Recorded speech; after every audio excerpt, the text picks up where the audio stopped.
श्री जयवर्धन सिंह जी। माननीय अध्यक्ष महोदय, 3 मिनट ही बचे हैं। जी तो थोड़ा और समय दे देना मुझे अध्यक्ष महोदय, ताकि मेरा प्रश्न पूरा हो जाए। प्रश्न क्रमांक 16 तो इस पे लिखा है, लेकिन 1453। माननीय मंत्री जी, उत्तर पटल पर रखा है। माननीय सदस्य। अध्यक्ष महोदय, बहुत ही गंभीर मामला है नर्सिंग कॉलेज के संबंध में।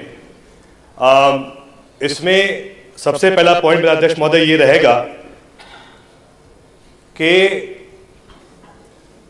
जैसा कि माननीय मंत्री जी ने पहले भी घोषणा करी थी कि लगातार अगले जब हमने पिछली बार इस मुद्दे को उठाया था ध्यानाकर्षण के माध्यम से 2 जुलाई 2024 को कि 1 साल के अंतर्गत सभी नर्सिंग छात्रों की जो लंबित परीक्षाएं हैं वो पूर्ण की जाएगी। लेकिन अफसोस की बात यह है अध्यक्ष महोदय कि जो नर्सिंग कैलेंडर यूनिवर्सिटी के द्वारा जारी किया गया था उसका अभी तक पालन नहीं हुआ है। माननीय मंत्री महोदय के विभाग के द्वारा नवंबर 2024 को बीएससी सेकेंड ईयर बैच 2021 की परीक्षा होने वाली थी, नहीं हो पाई। अक्टूबर नवंबर 2024 में बीएससी फोर्थ ईयर की परीक्षा होने वाली थी 19-20 बैच की, वो नहीं हो पाई। एमएससी सेकेंड ईयर की 2020-21 की बैच की परीक्षा अक्टूबर नवंबर 2024 में होने वाली थी, वो नहीं हो पाई।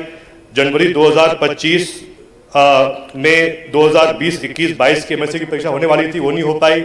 मेरा मूल प्रश्न ये है अध्यक्ष महोदय, जब यूनिवर्सिटी के आदेश के बाद कैलेंडर जारी होने के बाद भी ये परीक्षाएं नर्सिंग छात्रों की नहीं हो पा रही है, ऐसा क्या कारण है?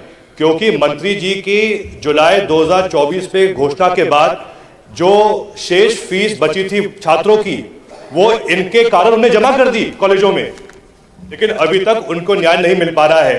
तो अध्यक्ष महोदय, मेरा यही आग्रह है माननीय मंत्री जी से कि ऐसा क्या कारण है कि विभाग आपकी बात नहीं सुन रहा है, यूनिवर्सिटी के द्वारा जो जारी शेड्यूल है उसका पालन क्यों नहीं हो पा रहा है? अध्यक्ष महोदय। माननीय अध्यक्ष महोदय, मैंने पिछले दिनों भी आप सदन में आपके सामने बोला था कि 1 लाख से ज़्यादा बच्चों की परीक्षाएं मई 2024 से लेकर मार्च 25, 1 साल नहीं हुआ अभी, मई में से शुरू हुआ है और मार्च अभी चल रहा है।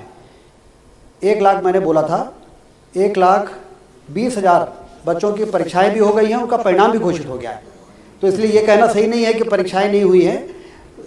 22-23 के जीएनएम की परीक्षा, जैसे अभी एक प्रश्न आया था, वो 1 अप्रैल से 8 अप्रैल के बीच में वो हो जाएगा।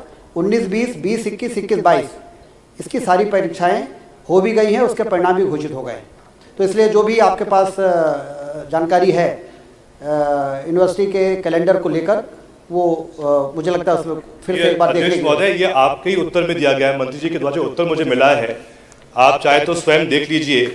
आपके द्वारा माननीय मंत्री जी जो मुझे उत्तर दिया गया है उसमें ही जो परिशिष्ट स है उसमें जो आपने सभी कैलेंडर्स जारी किए हैं उसी कैलेंडर में इस भी कैलेंडर का उल्लेख है, जिसमें सभी जो नर्सिंग कॉलेज के जो परीक्षाएं थी उसका स्केड्यूल दिया गया था, जिसका पालन नहीं किया गया। माननीय मंत्री जी, आपके ही उत्तर में मुझे जानकारी दी गई है। जो अगला विषय है, आखिरी विषय है, प्रश्नकाल समाप्त। प्रश्नकाल समाप्त हो गया। आखिरी पॉइंट जो मैं बस कहना चाहता हूँ सदन के संज्ञान के लिए अध्यक्ष महोदय, अकेले एक अधिवक्ता को इस पूरे केस के लिए आज 2 करोड़ की राशि दी गई है सरकार के द्वारा माननीय प्रशांत सिंह जी को। माननीय सदस्यों, 1 साल में 2 करोड़ का भुगतान एक वकील को किया गया है इस केस को लड़ने में सरकार की तरफ से। अध्यक्ष महोदय, जो राशि बहुत अधिक है और जो उचित नहीं है मेरे हिसाब से। विपिन जैन जी, प्रताप ग्रेवाल जी, सोनलाल